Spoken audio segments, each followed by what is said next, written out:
Renungan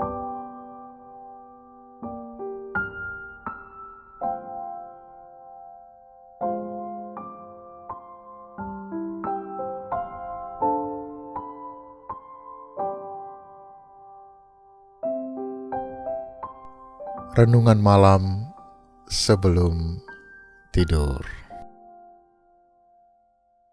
Semoga saat ini para sahabat tetap dalam keadaan baik dan sehat. Setelah rehat beberapa saat, saya Tumpal, Dema, dan Indri akan kembali menyapa para sahabat dengan renungan malam sebelum tidur. Siang itu, sambil menunggu anakku pulang sekolah, perut terasa lapar dan segera terbayang mihun goreng dibungkus daun pisang dengan lombok rawit yang dijual di kantin Bu Ramli. Sambil menunggu makanan pesananku disiapkan, aku iseng-iseng bertanya tentang keluarganya. "Bu, saya dengar hidup ibu sebenarnya termasuk keluarga yang tidak kekurangan, bukan? Semua yang ibu butuhkan sudah ada, seperti rumah, mobil, motor, dan anak-anak ibu sudah bekerja dengan posisi yang baik. Tapi mengapa ibu masih mau jualan seperti ini?" Sambil menarik nafas, Bu Ramli mulai berkisah tentang keluarganya. "Iya, Pak. Memang saya alhamdulillah hidup dalam kecukupan dan sebenarnya tanpa harus bekerja pun saya juga sudah bisa berdiam diri saja di rumah. Tapi hidup itu kan tidak boleh diam saja, Pak. Saya harus melakukan sesuatu karena saya bisanya dari dulu cuma jualan seperti ini. Ya, saya lakukan saja pekerjaan ini dengan senang hati. Dan lagi hidup ini kan bukan cuma soal uang, Pak. Menurut saya ada banyak hal lain yang harus dilakukan, dikerjakan, dan dibuat." Sahabat Kristus, Bu Ramli adalah orang yang ramah. Dia suka bercerita tentang kehidupannya, baik sisi pribadinya maupun tentang keadaan di kampungnya. Sambil mengulek sambal dan menyiapkan pesanan saya, Bu Ramli mulai berkisah tentang keluarganya. Dulu, kata pertama Bu Ramli membuka omongannya, "Kami keluarga yang rukun dan saling membantu dalam melakukan pekerjaan apapun. Dari dulu saya senang-senang aja melakukan pekerjaan ini. Apalagi dibantu rame-rame sama bapak dan juga anak-anak. Selain karena memang saya suka belanja, saya juga senang bergaul dengan banyak orang. Itu makanya pekerjaan ini sungguh saya cintai. Karena disinilah saya bisa berjumpa dengan orang dari berbagai latar belakang. Ada yang kaya, miskin, ada yang jahat, yang baik. Pokoknya asik aja deh." Demikian Bu Ramli mengakhiri kalimatnya setelah terdengar lonceng tanda istirahat dan siswa pun berhamburan keluar saat istirahat jam pertama. Setelah siswa kembali masuk kelas, Bu Ramli melanjutkan kisahnya. "Pak Karno, suami saya, rupanya tidak puas hanya dengan hidup mengandalkan jualan seperti ini. Ia berusaha melakukan apa saja untuk menyenangkan keluarganya, yaitu aku dan ketiga orang anakku. Ia sering menghabiskan malam sesudah bekerja di perusahaan kayu dengan melanjutkan menghadiri kursus-kursus, katanya untuk mengembangkan dirinya, dengan harapan satu hari nanti dia bisa mendapatkan pekerjaan dengan gaji yang lebih baik, dan dengan begitu ia bisa menyenangkan keluarganya. Kecuali hari Minggu," lanjut Bu Ramli sambil mencuci piring kotor, "Pak Karno tidak pernah punya waktu untuk bersama keluarganya. Dia bekerja dan belajar sangat keras karena ingin menyediakan keluarganya apa saja yang bisa dibeli dengan uang. Kami sebenarnya sudah minta Bapak untuk memberikan lebih banyak waktu bisa bersama-sama dengan kami. Dan jujur, kami tidak terlalu tertarik dengan barang-barang berharga seperti kebanyakan orang. Tapi selalu saja Bapak punya alasan macam-macam, dan akhirnya alasan utamanya ia melakukan semua itu untuk keluarganya. Suatu hari, lanjut Bu Ramli sambil menyerahkan pesanan makanan saya, tibalah saatnya hasil ujian diumumkan dan Pak Karno dinyatakan lulus dengan prestasi yang gemilang. Segera sesudah itu Bapak ditawari posisi yang baik sebagai senior supervisor, tentu dengan imbalan gaji yang juga menarik.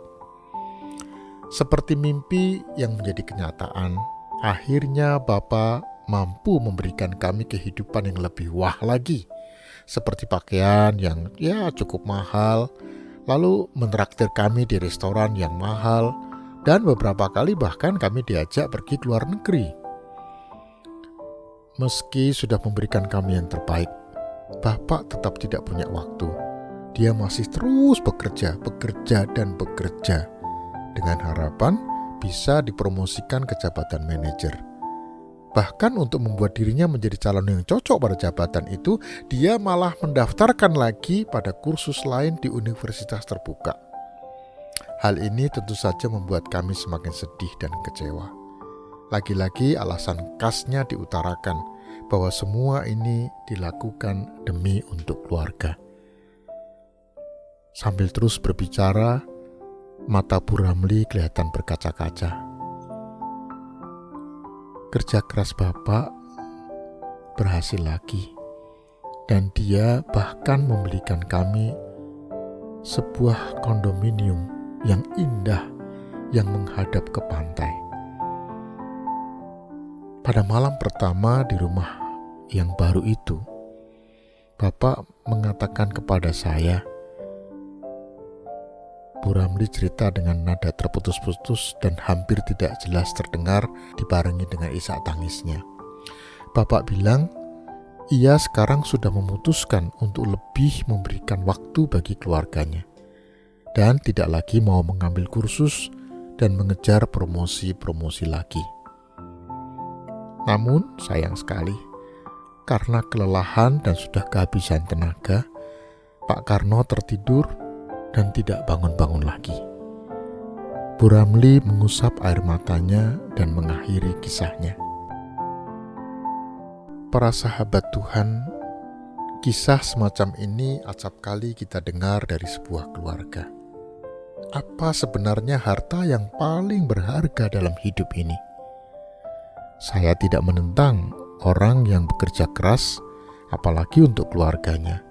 Ini adalah gambaran cinta dan kepedulian. Namun ketika fokusnya beralih bukan lagi pada keluarga, tapi pada harta, ketenaran, dan kekuasaan, maka keluarga bukan lagi menjadi prioritas berharga. Mana yang lebih penting bagi Anda, uang atau hidup?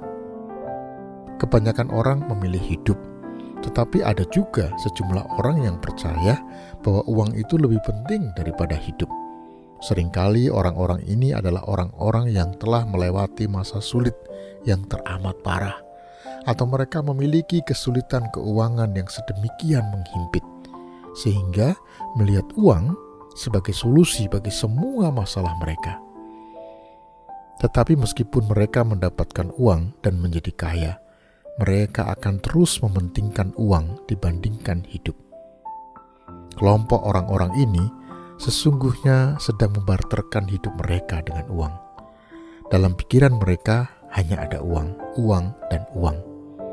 Mereka akan melakukan apa saja demi uang, seperti dalam kasus rumah tangga Bu Ramli.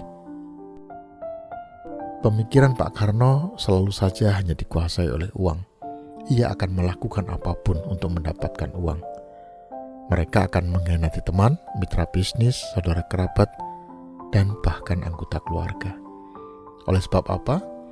Karena di mana hartamu berada, di situ juga hatimu berada.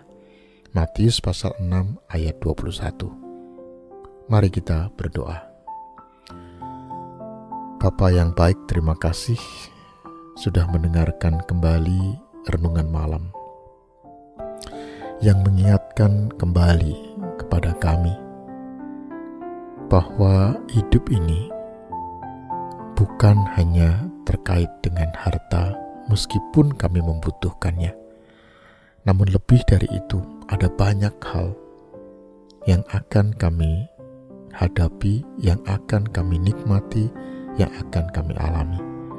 Jika esok Tuhan masih memberikan kesempatan untuk hidup, untuk menikmati kehidupan, ajari Tuhan untuk dapat menikmati hal-hal yang lain, khususnya keluarga, hidup bersama dengan mereka, memberikan waktu yang baik untuk bersama dengan keluarga.